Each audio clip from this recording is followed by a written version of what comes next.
So through the PlayStation's Classics catalog, I went back and played the PS2 classic Tomb Raider Anniversary. Of course, a game that I did have as a child on the PS2.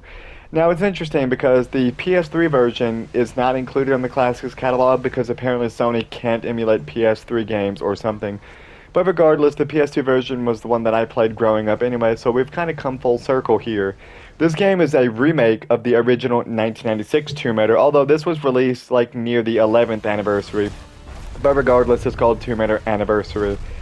And the new game that's coming out later this year, Legacy of Atlantis, is another remake of the 1996 game. So the original 1996 Tomb Raider has two remakes.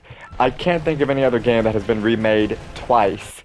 Now, I'm sure there is another game that has received like two remakes, maybe even multiple, but Tomb Raider is like the only one that comes to mind that I know for a fact has been remade twice. But regardless, I'm glad that the first game is getting another remake though, because I really do like the Egyptian levels, and I'm excited to see where that's going to go. Of course, Tomb Raider 4 takes place like almost exclusively in Egypt. There's like a couple of flashback levels.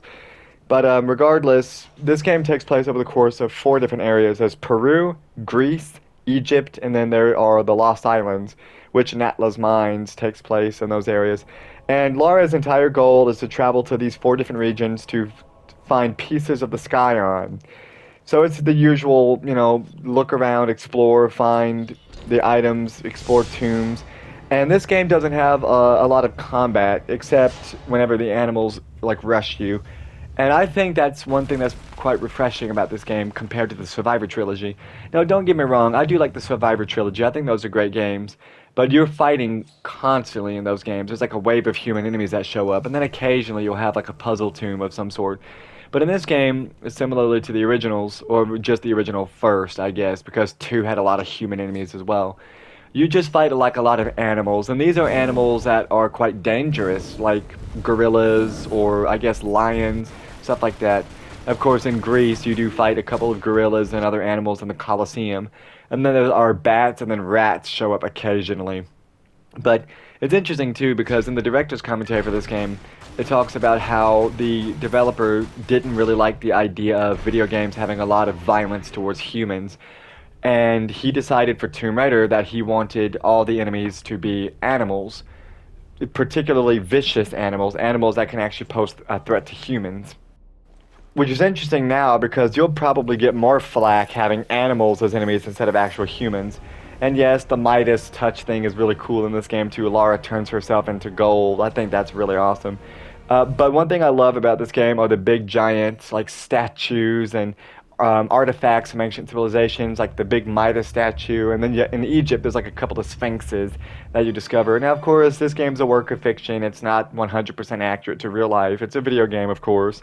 We want this to be entertaining and not necessarily dull. But I did like the Midas stuff. I thought that was pretty cool. One thing I like a lot about this game is that each area, Greece, Egypt, Peru, etc., is basically like a big hub world, and each level is essentially just a separate section. And you can backtrack from Midas's palace to the Colosseum. So you can actually go back to the previous areas or the previous levels of each area. So each level is connected like that. And I think it's really interesting that it was designed that way. I hope Legacy of Atlantis does that. In the original game, 1996 Tomb Raider, each level was its own separate thing, and once a level was finished, you couldn't go back. So I think that's a really interesting design choice, and I think it works out for this game a lot. Of course, the levels are much more linear in this game than they were in the original, especially some of like the Lost Island levels, like the Great Pyramids. But I don't think it's necessarily a bad choice. I mean, I do think it is a bit strange that they simplified it a bit, and I'm not sure if Legacy of Atlantis is going to be doing that either, or if they're going to try to retain a lot of the exploration. I just hope that for Legacy of Atlantis, they make exploration the focus, sort of like the original games did. And of course, we get into my favorite levels, Egypt.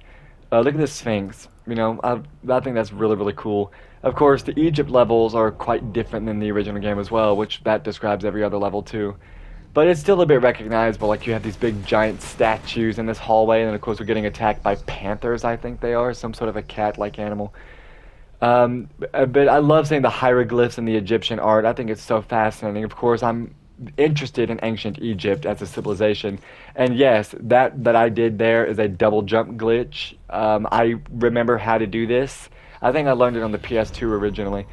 It's a glitch that allows Lara to basically jump off of thin air. She can do a double jump, and it allows her to access platforms that she otherwise wouldn't be able to. You can use it like for speed running to skip certain platforms or whatnot. It is a glitch. Like you're not supposed to be able to do that. But I think it's fascinating that I still remembered how to do it. I don't remember how to do it with just pistols. Like you have to swap weapons if you have multiple weapons. Of course, Lara can pick up a shotgun, dual like 50 caliber pistols. I believe a submachine gun she gets access to. But yes, I think I do it a couple more times here in the clips that I have. But look at that Egyptian art. Isn't that awesome? I think the Egypt levels are so cool, and I'm so excited to see what they look like in Legacy of Atlantis because I'm so biased towards Egypt. I think the Greece levels are kind of cool too, but when it comes to civilizations that really interested me, it was Egypt. And a large part is because of the pyramids and the Sphinx, and sort of like Tutankhamun, and just how much the Egyptians left behind. And I'm going to be interested to see how much of that they incorporate into Legacy of Atlantis. So look at that big giant Sphinx here. I love the set pieces in this game too, and they really zoom the camera out so they can let you see just how how majestical these giant structures are. I think it's great. And there's even one section where Lara can collect, like, I think she gets a weapon on top of the head of the Sphinx, and the camera completely changes its angle so you can see Lara on top of the head of the Sphinx, and I think it's really nicely programmed. They really want you to see the scale of this game, and I'm excited to see this in Legacy of Atlantis as well. See, of course, you pick up the dual mini SMGs, and look at this, the camera changes. That's really awesome. I really like the fact that the game does that. Now, of course, since this is a classics game, you have emulation, you have like save states and rewind features. If you get hit, you can just like rewind if you want. Or in this game, as soon as you get a checkpoint, you can just save and reload the checkpoint, and Lara's health is filled, which is what I did when I was younger. So, you know, you just save health kits that way. But now we get into the last little area, Lost Islands, which it's not my favorite. I think it's actually my least favorite of the 4 areas in the game. I'm curious to see how the remake is going to do this stuff too, especially with Natla appearing. This is a cool little area though. Of course, Lara gets to ride on like a mine cart, so true Minecraft style over here. And also, earlier in the Greece section, there's like a little Damocles area where swords fall from the sky. Something about the Sword of Damocles is hanging over my head. But yes, you have QuickTime events in this game. I forgot to mention that. There's QuickTime events. Yeah, it's a game from the mid-2000s. There's going to be QuickTime events. Even like Resident Evil 4 had them. But regardless, I hope that Croft Manor also shows up in the remake. I'm 100% sure it will because each of the classic Tomb Raider games had a Croft Manor level. I think Rise had a DLC with Croft Manor. But I hope they retain sort of the puzzles and the relics and stuff. As I mentioned, I'm quite excited for Legacy of Atlantis and seeing what they're going to do with it. I just hope they take the original and maybe expand upon and add new stuff. I don't think they're going to take anything out. I don't think using Anniversary as a base for Legacy of Atlantis would be a good idea, like for comparisons. I think the original would be more accurate, but maybe you can compare all 3 together. But it is interesting going back and visiting this game again, because as I mentioned, I owned it on PS2. And of course, you have the Doppelganger here, which is fun to run around, and because the Doppelganger will mimic Lara's movements and everything, so that's really fun to just sort of run around in circles and watch the Doppelganger do the same thing. I spent probably 10 minutes just running around in that room. But regardless, you have like the big final boss here, who you just kind of knock off of a ledge. Well, this is the sub-boss, I should say. You basically just knock him off of a ledge, and he falls into the lava pit below. Now, the boss fights in this game are pretty simple. There's really not much to the boss fights.